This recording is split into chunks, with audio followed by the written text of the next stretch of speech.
antibiótico que não está fazendo efeito mais, né?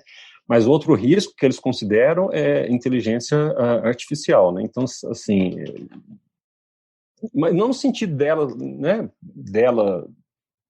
Vamos falar, será que vai ser uma máquina que vai tomar consciência e que vai se voltar contra humanos? Mas pode ser que sejam coisas que caiam na mão de que a gente chama de bad actors, né? Sei lá, cai num estado pária aí, que eles vão usar isso, sei lá, para tentar mudar o resultado, inventar... a fake news já está aí para todo lado, né?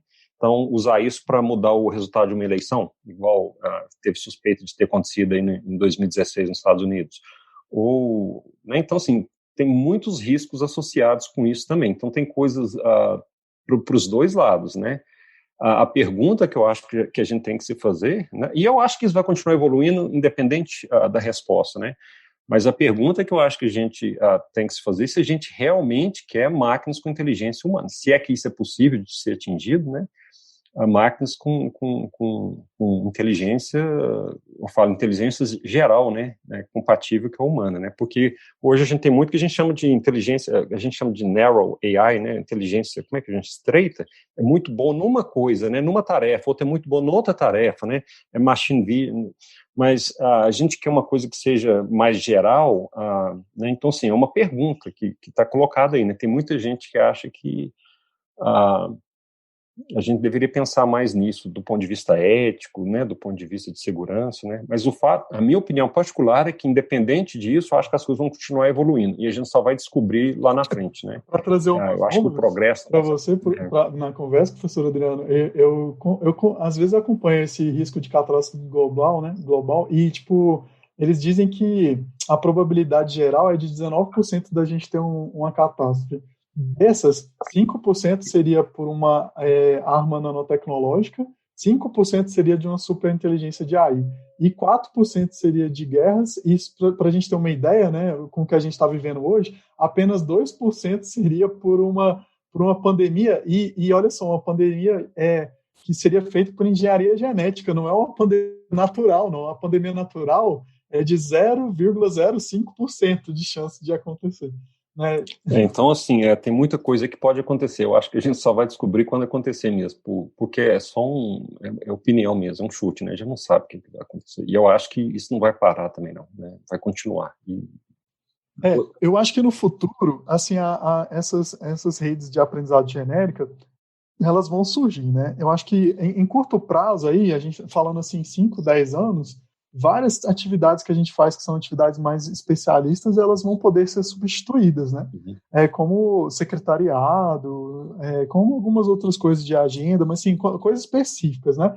Algumas partes, talvez, da medicina que vão ter mais auxílio, algumas partes da desenvolvimento que vão ter mais auxílio, igual o Gabriel estava comentando aí, medo de perder a área de desenvolvimento, mas coisas muito criativas vão ser mais complicadas.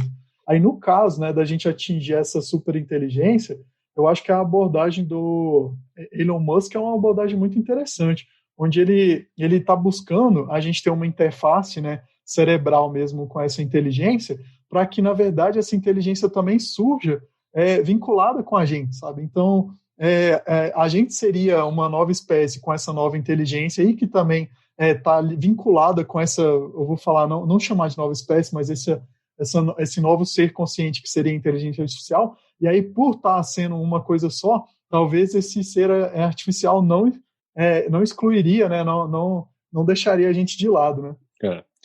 Mas aí um ponto importante é aquilo que eu falei, eu acho que mesmo se isso acontecesse, surgisse uma superinteligência e ela se voltasse contra nós, por exemplo, ela não se voltaria porque ela é má, né? Foi porque, se você pensar em última instância, a inteligência que foi criada por uma inteligência anterior, que seria a nossa. Então, nós ensinamos alguma coisa errada, não sei, né? Então, esse ano é muito doido, se você começa a pensar nisso, né? Ou a gente foi genérico demais na pergunta que a gente fez, nas regras que a gente impôs para... porque o problema acho que é esse, né? O problema principal acho que é isso. Ele sempre vai fazer o que a gente fala para fazer, ou vai aprender o que a gente falou para aprender, não é? É aquele problema do objetivo. A gente expressou mal, às vezes, né? A gente deu um objetivo, achando que com isso ele aprendeu uma coisa, não aprendeu outra. O importante é atingir o objetivo, né? Então, assim, em última instância, a culpa teria sido nossa, vamos falar assim, né? Igual você falou, o Adriano, assim, nenhuma tecnologia ela é boa ou má, né? Tipo assim, depende da forma que usa. E eu acho que é meio inevitável que a gente está desenvolvendo a inteligência artificial para ser mais próxima da humana, né? Porque desde o aprendizado de máquinas, a gente lá no início buscou fazer com que a máquina aprendesse como a gente aprende, né? Seja igual você vai ensinar uma criança apontando o que é ou não é alguma coisa, né? Um supervisionado por aí vai até desenvolver para as redes convolucionais que a gente tem hoje. Então, meio que esse desenvolvimento ele vai acontecer, tipo assim, normalmente já era um padrão mesmo. O grande problema, né, é que você aprende com base em alguma coisa. E muito do conhecimento que está sendo feito, está sendo passado para essas tecnologias, vem das informações que a gente tem ou que a gente produziu, né? Tipo assim, eles utilizam informações produzidas pela gente, seja em redes sociais ou em outros lugares, ou até de acontecimentos. E isso tem um viés. Então, meio que ele está aprendendo de forma enviesada. Nos Estados Unidos, por exemplo, eles estavam utilizando, não sei se ainda estão, né, aprendizado de máquina para definir onde, tipo assim, atuações policiais, e isso é um grande problema, porque isso está, tipo assim, ele tem o racismo, que é uma questão muito forte, né, nos Estados Unidos. Se você olhar os acontecimentos recentes, então, acho que ninguém... No mundo todo, né? Vai discutir isso. É porque lá, nesse caso, que eles usam a inteligência artificial, ela meio que está... Ela meio que está propagando. Ela pegou esse viés dos dados, né, de presos, de bairros de atuação e por aí vai, e ela está quase que incentivando a polícia a atuar para perpetuar esse viés, né? Então isso é muito problemático. É como se fosse um feedback positivo, né? No sentido de que vai piorando as coisas, né? Isso é verdade. Por exemplo, se você tivesse um algoritmo para aprender, olha para você que coisa interessante, tentar se prever quem vai cometer um crime, né? Seria totalmente... E usasse todo o histórico de condenações, de processos que existem nos Estados Unidos, seria uma coisa que teria um viés racista, assim, porque o sistema tem um viés racista, né? Então, isso é interessante. Eu lembro daquele filme Minority Report, não sei como é que se chamaria ele em português, mas era exatamente isso, lembra? Tinha uns precogs, né? O cara estava em casa de manhã cedo e chegava e prendia o cara. Mas como assim eu estou sendo preso? Não, porque você vai cometer um crime, o sistema predisse, né? Previu que você vai cometer um crime daqui 2 horas. Assim. Aí prendia o cara antes do cara cometer o crime, né?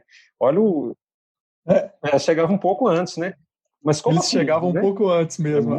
Ele, em português, chama A Nova Lei.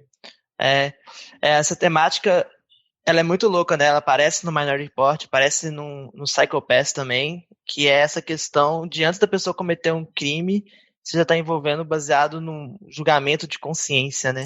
Exatamente. Ô, gente, eu acho que se deixar aqui, a gente vai para o resto do dia. Manhã adentro, né? Mas nosso tempo está estourando aqui. Eu queria aí agradecer a presença de todo mundo. Eu acho que com certeza é uma tecnologia que a gente ainda vai ter muito contato, cada vez mais aí presente nas nossas vidas, né? Hoje em dia já é comum as pessoas estarem ali com assistentes, né, como Siri, Alexa, que são só uma pontinha do iceberg de todo esse mundo. E então é isso, agradeço a presença de todo mundo. Eu agradeço aos nossos ouvintes aí e até terça que vem. Um abração. Até mais, gente. Obrigado pelo convite. Até mais.